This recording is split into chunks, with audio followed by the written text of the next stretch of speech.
Once upon a time, in a small village covered with snow, there lived best friends, Kay and Gera.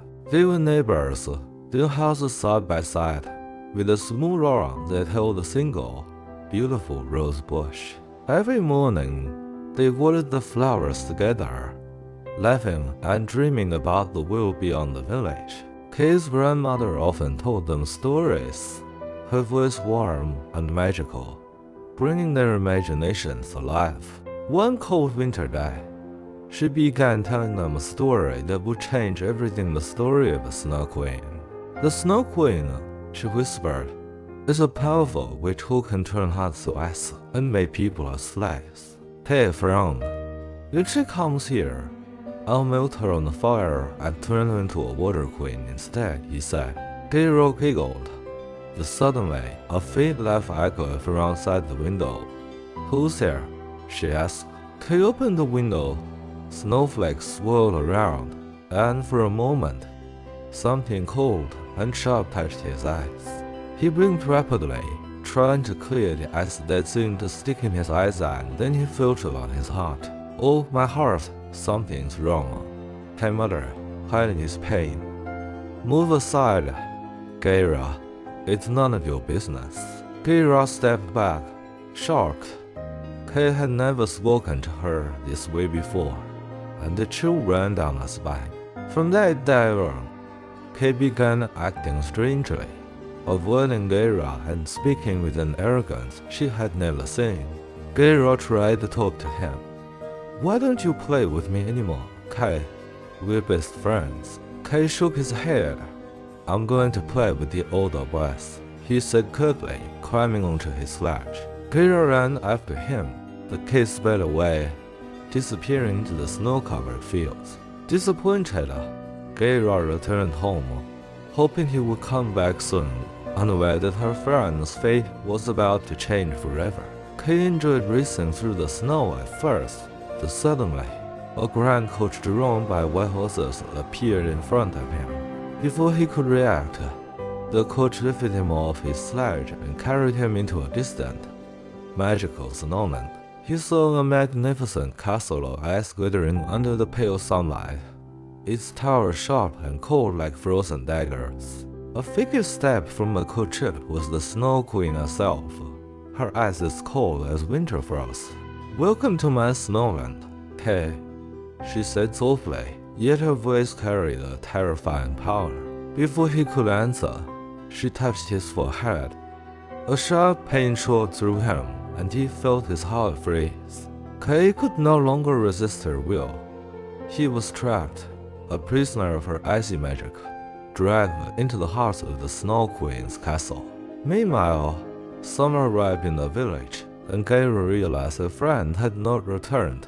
Determined, she decided to find him. She spoke to Kay's grandmother, who gave her a magical mirror. This will show you the truth, Gera, she said with a kind smile.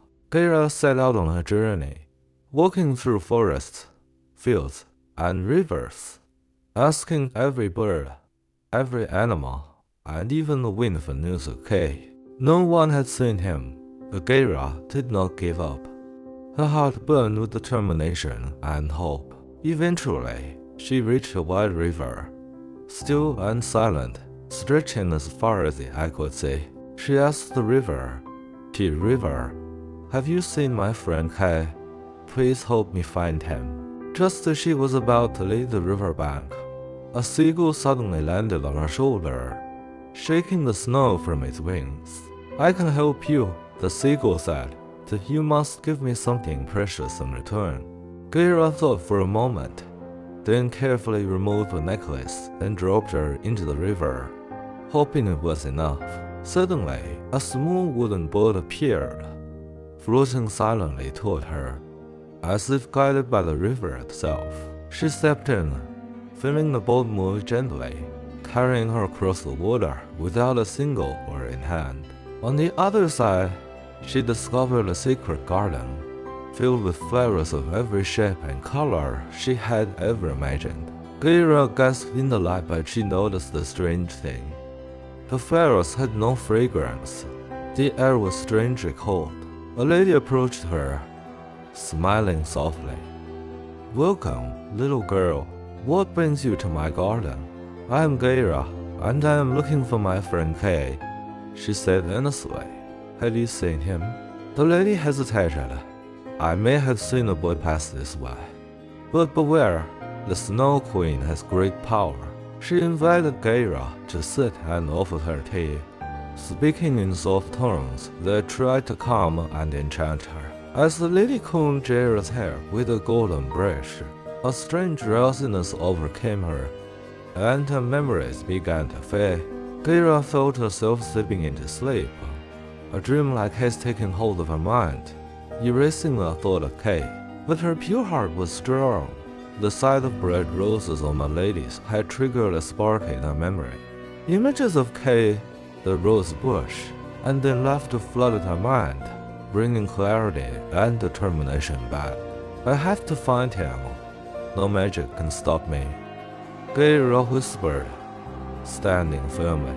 The lady tried to stop her, pleading, "Stay with me. I am lonely. You could be my friend forever."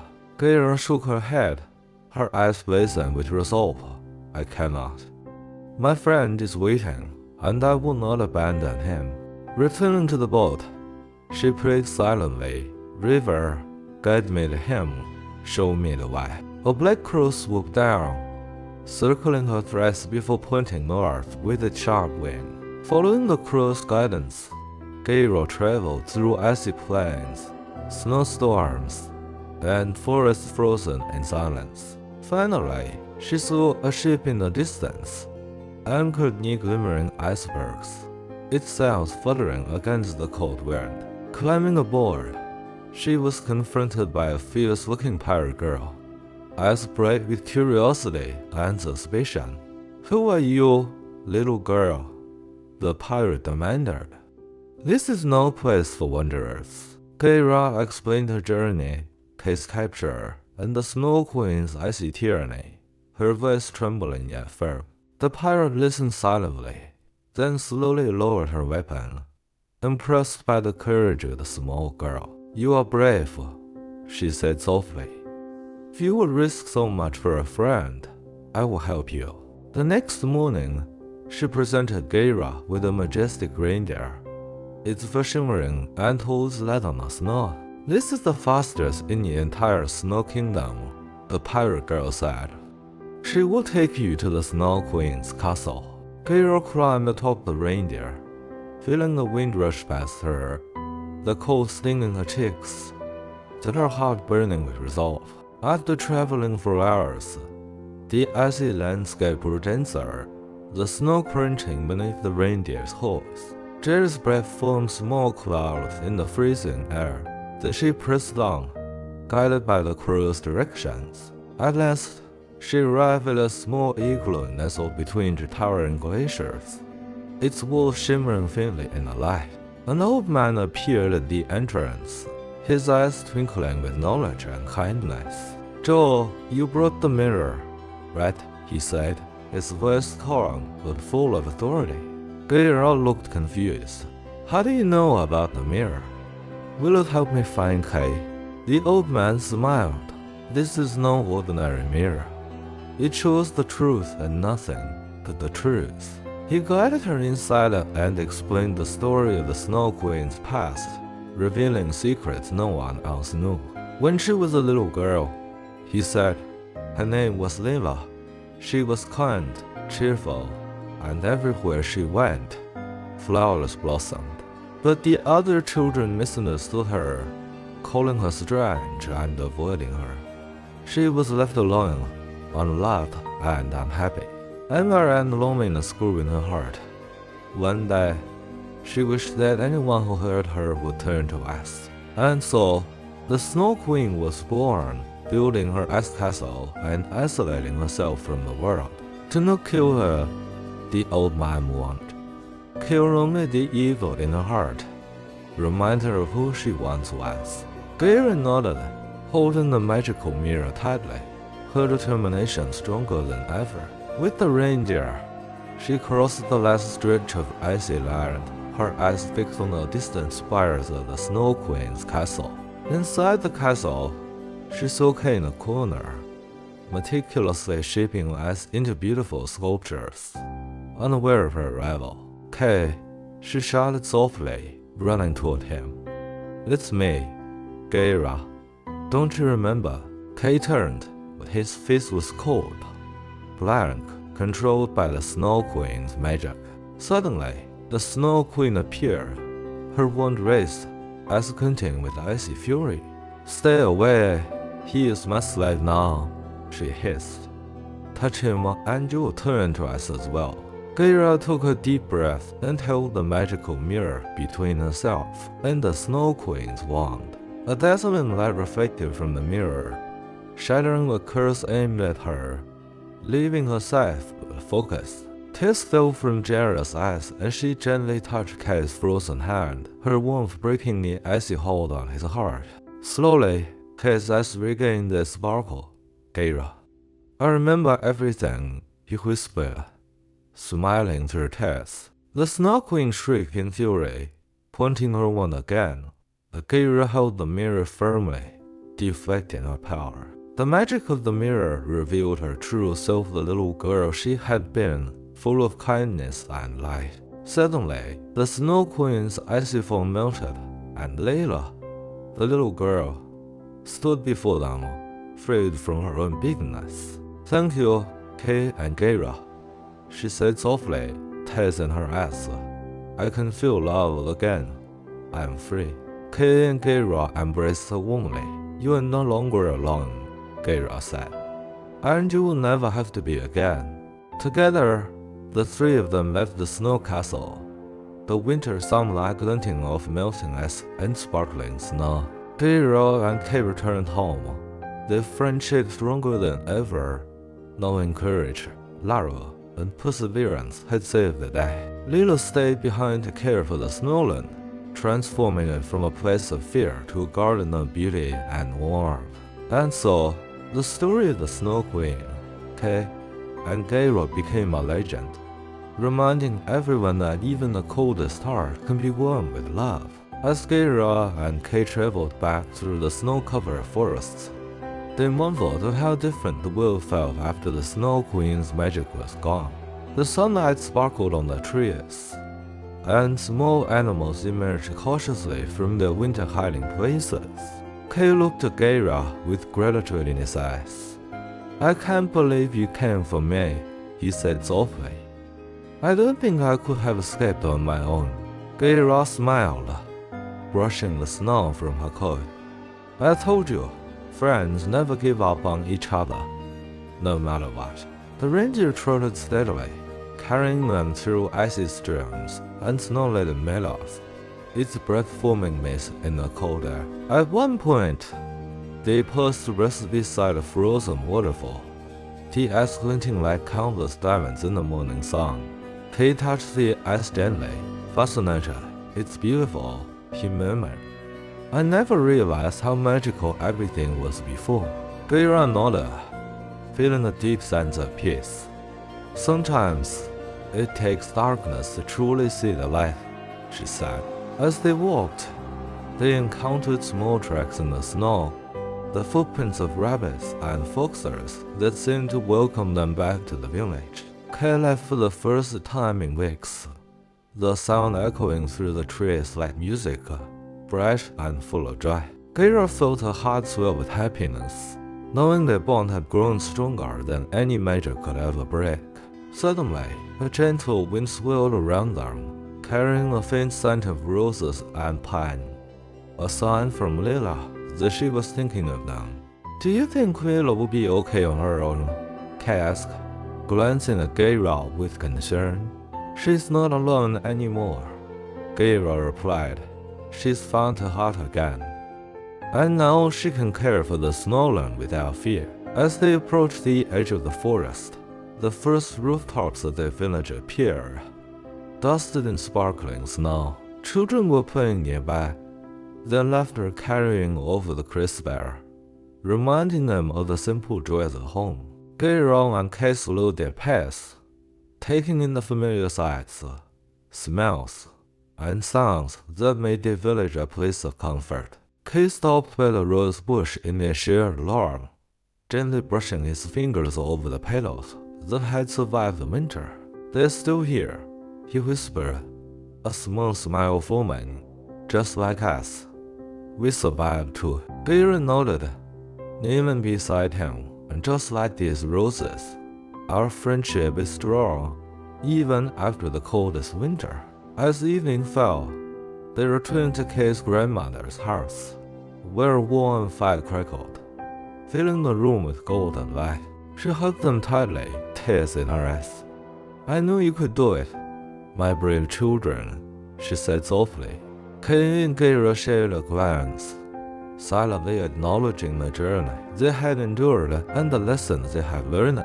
That night, they sat by the fire, recounting their adventures, every detail more vivid in memory than any story they had heard before.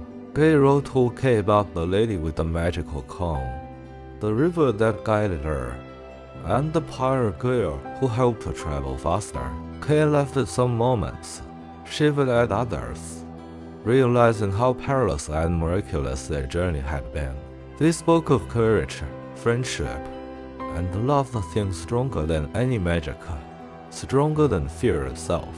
Outside, the snow fell gently, the village felt warm, protected by the hearts of two brave friends. And in the distant snowland, Leila looked at the garden she was tending, flowers blooming with fragrance and color. She smiled, finally at peace, knowing she had been given a second chance to be kind, love, and free. From that day on, the story of Kay, Gera, and the Snow Queen was told throughout the village and beyond. It was a story of bravery, friendship, and the power of a pure heart to overcome even the coldest magic. And as Gera and Kay looked at the night sky, sparkling with stars, they knew that adventures awaited them still. But for now, they were home, together, and that was more magical than anything they could have imagined. The next morning, the village walked to a soft golden light. The snow glistened like tiny diamonds under the sun. Kay and Gera stepped outside, their breaths visible in the crisp air, their hearts light with relief and joy. They walked slowly through the village, greeting neighbors and sharing the tale of Kay's rescue and the Snow Queen's transformation. The villagers listened in awe, eyes wide, as the children described the magical garden, the talking birds, and the pirate girl. Kay pointed to the rose bush in the shared lawn, now blooming brighter than ever. "Even in winter, hope survives," he said softly. Gera nodded, touching the petals, feeling warmth in her fingers, a reminder that courage and love could break the coldest spell. They continued walking, their laughter echoing through the streets, blending with the music of wind and birdsong. On the outskirts of the village, they stopped by the river where their journey had truly begun. The river sparkled under the morning sun, calm and gentle, carrying memories of magic and the courage it inspired. "I wonder if the seagull is still watching," he said, a small smile tugging at his lips. Gera laughed. "I hope so. It guided me through the unknown. I owe it my success." The two friends crossed the river carefully, pausing to notice the reflection of clouds in distant mountains. Every step they took was deliberate, as if imprinting their journey into the land itself, leaving invisible footprints of bravery. As they reached the forest edge, a gentle breeze whispered through the trees, carrying the scent of pine and wildflowers. Kay inhaled deeply, the crisp air filling him with a sense of renewal and gratitude for life, friendship, and life. They stopped at a small hill, overlooking the entire village, where snow melted into the first green shoots of spring. "Look at how the world is waking up," Gera said softly. "Even after the coldest nights, life finds a way." Kay sat down beside her, pulling her into a warm hug. "We survived the darkness together," he whispered, "and now we can face anything." Below them, villagers were tending gardens, feeding the animals, and preparing for the first spring festival of the year. Kay and Gera joined them, helping plant flowers, their hands still tingling from the icy adventure. Now replaced by hope and joy, Lila's magic had transformed the snowland, and whispers told of flowers blooming where once there had only been ice. Gera imagined the Snow Queen's castle now filled with color, warmth, and laughter instead of cold silence. By sunset, the sky blazed with golds, pinks, and purples, reflecting on the snow and rivers, turning the world into a painting. Kay and Gera sat on a small bench, hands intertwined, gazing at the horizon, savoring the peace they had fought so hard to restore. "Do you think adventures like this will happen again?" Kay asked, eyes shining with curiosity. Gera smiled knowingly. "Life is full of adventures, Kay. Some we choose, some choose us. But we'll face them together." The stars began to appear, one by one, twinkling like tiny lanterns in the vast, dark sky. And for the first time in many weeks, Kay felt warmth in his heart, a feeling untainted by fear or rest. Gera leaned her head on his shoulder. "Even when things seem impossible, hope can guide us," she whispered. They stayed like that for hours, silent, watching the stars, letting the calm of night heal their tired hearts. And far away, Lila walked through her snowland, humming a soft tune, planting roses, and watching the birds return. Her heart was no longer cold, her magic no longer harsh. She had rediscovered joy, love, and hope. The next morning, villagers awoke to the most beautiful spring they had ever seen, a celebration of life and courage. Kay and Gera were hailed as heroes, not for their strength, but for their loyalty, bravery, and unyielding hearts. And as they looked around at the smiling faces, blooming gardens, and bright sun, they knew the story would be remembered forever. Because even in the coldest winters, love, friendship, and courage can melt the hardest ice and light the darkest paths. And so, Gera and Kay continued their lives, forever changed. Their bond unbreakable, their hearts full of warmth. The Snow Queen, now Lila, watched from afar, smiling, knowing that kindness and hope would always prevail. And the village, nestled between snowy mountains and green forests, thrived in peace, love, and endless stories of courage. The end.